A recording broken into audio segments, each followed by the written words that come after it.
애청자 여러분 안녕하세요. 성도들에게 추천해 드릴 만한 신앙 서적을 읽고 내용 속에서 우리가 생각해 볼 것들을 함께 나누는 시간, 책 읽는 그리스도인 시간 진행의 정지혜입니다.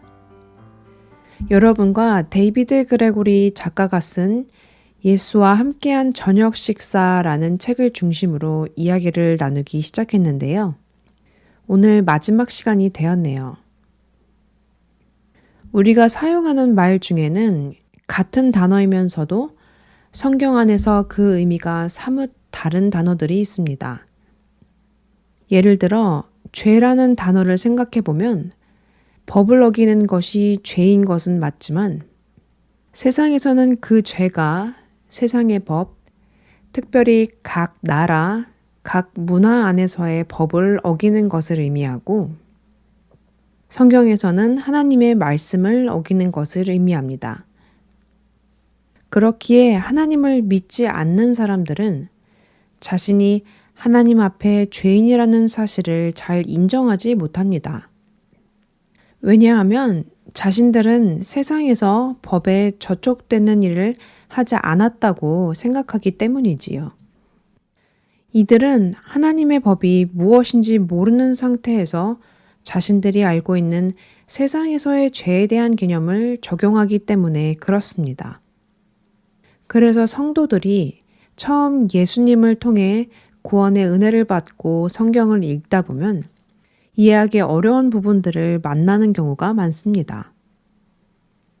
그리고 그런 단어들 중에는 생명과 죽음도 있지요.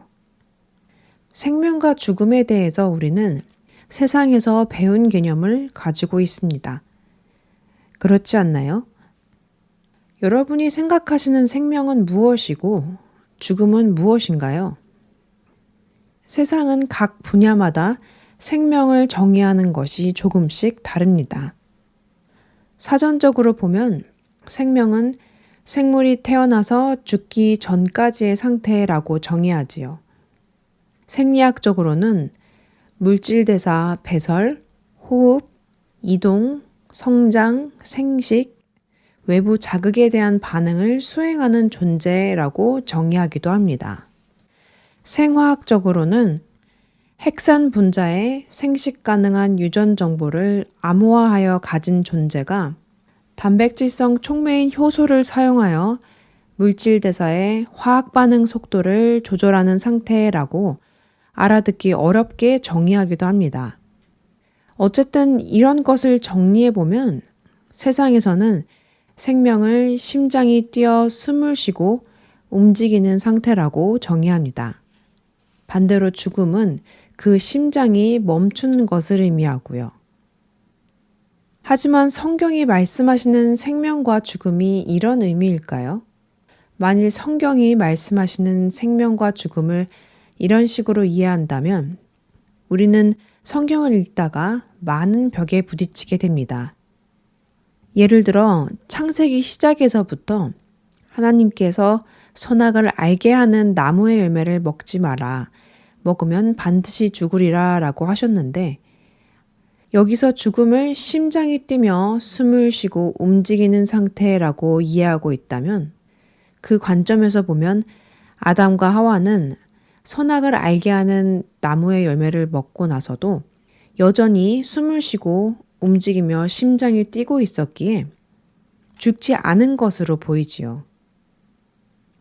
그렇기에 어떤 사람들은 먹으면 죽을 것이라는 하나님의 말씀이 거짓말이고 오히려 먹어도 죽지 않는다라고 말했던 뱀이 진실을 말했다고까지 주장합니다. 그렇기에 하나님께서 말씀하신 죽음은 단순히 세상이 이해하는 죽음과는 다른 의미를 가지고 있음을 우리는 알 수 있습니다. 그렇다면 하나님이 말씀하시는 생명은 무엇이고 그 반대인 죽음은 무엇일까요?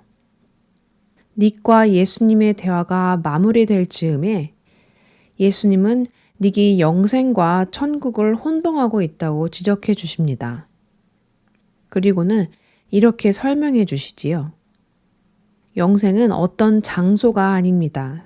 또한 존재가 지속되는 시간이 아닙니다. 내가 영생이고 하나님 아버지가 영생입니다. 하나님이 모든 만물의 근원인 것처럼 하나님은 또한 모든 영적인 생명의 근원입니다. 이렇게 생각해 보세요. 하나님은 당신의 육신이 음식과 공기와 물을 필요로 하게끔 창조했습니다. 그런데 그런 것들을 없애버리면 어떻게 될까요? 죽겠죠? 영혼도 마찬가지입니다. 하나님은 당신의 영혼이 하나님과 하나가 되도록 창조하셨지요. 하나님이 없다면 당신의 영혼은 죽습니다. 생명이 없죠. 하나님이 영혼이고 생명인 것입니다. 당신이 영생을 얻을 수 있는 유일한 길은 하나님을 받아들이는 것 뿐입니다. 라고요. 여러분은 이 사실을 알고 계셨나요? 생명은 바로 하나님 자신이시라는 것을요. 그리고 그 하나님이 육신을 입고 이 땅에 오신 예수 그리스도이시라는 것을 말입니다. 사실 성경 말씀을 읽으며 조금만 생각해 보아도 우리는 이 사실을 쉽게 알 수 있습니다. 단지 우리가 성경 말씀을 기준으로 생각하며 살아가는 훈련이 되지 않아서 이 중요한 사실을 잊고 살 뿐이지요. 창세기 2장에서 하나님께서 사람을 창조하실 때 우리는 이미 생명이 어디에서부터 오는지 명확하게 볼 수 있습니다. 창세기 2장 7절입니다. 여호와 하나님이 땅의 흙으로 사람을 지으시고 생기를 그 코에 불어넣으시니 사람이 생령이 되니라. 흙으로 그 모양이 지어지기는 했지만 사람에게는 아직 생명은 없었습니다. 그저 흙으로 만든 사람의 형체에 불과했지요. 그런데 그 흙에 하나님께서 생기를 코에 불어넣으시니 흙으로 지어진 그 존재가 살아 움직이는 생명체가 된 것입니다. 생명은 바로 하나님께로부터 온 것이고 하나님과 떨어지는 것이 아니라 하나님의 창조하신 그 안에 하나님과 함께 사는 것입니다. 그런데 하나님의 말씀을 거부하고 하나님이 하지 말라고 하신 그 일을 함으로 하나님과의 관계가 깨진 것이지요. 그래서 아담과 하와는 하나님의 임재로부터 떨어져 나가게 된 것이고 그것이 첫 번째 죽음이지요. 그런데 하나님께서는 하나님이 지으신 사람의 운명을 그렇게 죽음으로 끝내지 않으시고 다시 생명을 얻을 수 있는 길을 만들어 주셨지요.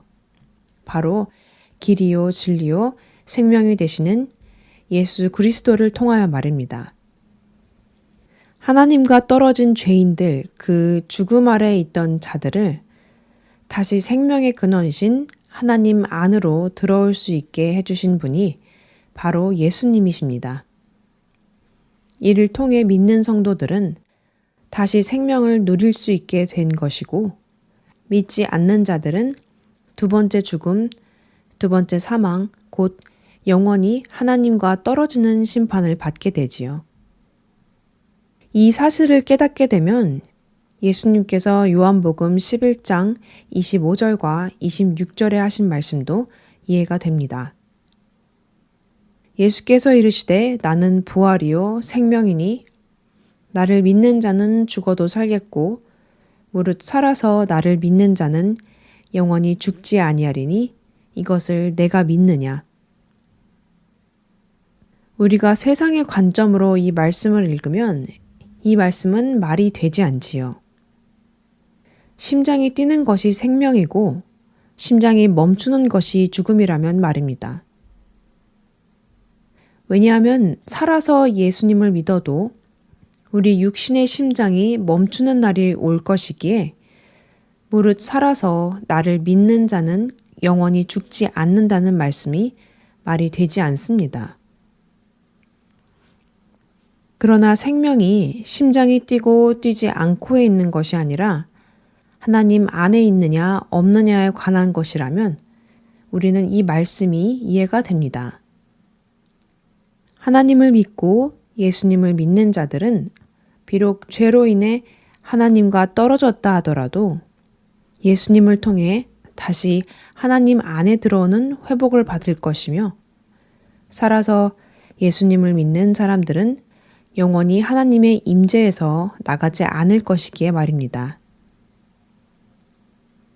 참된 생명을 깨닫고 그 생명을 오늘부터 누릴 수 있는 우리 모두가 되기를 바랍니다. 책 읽는 그리스도인 마칩니다. 안녕히 계세요.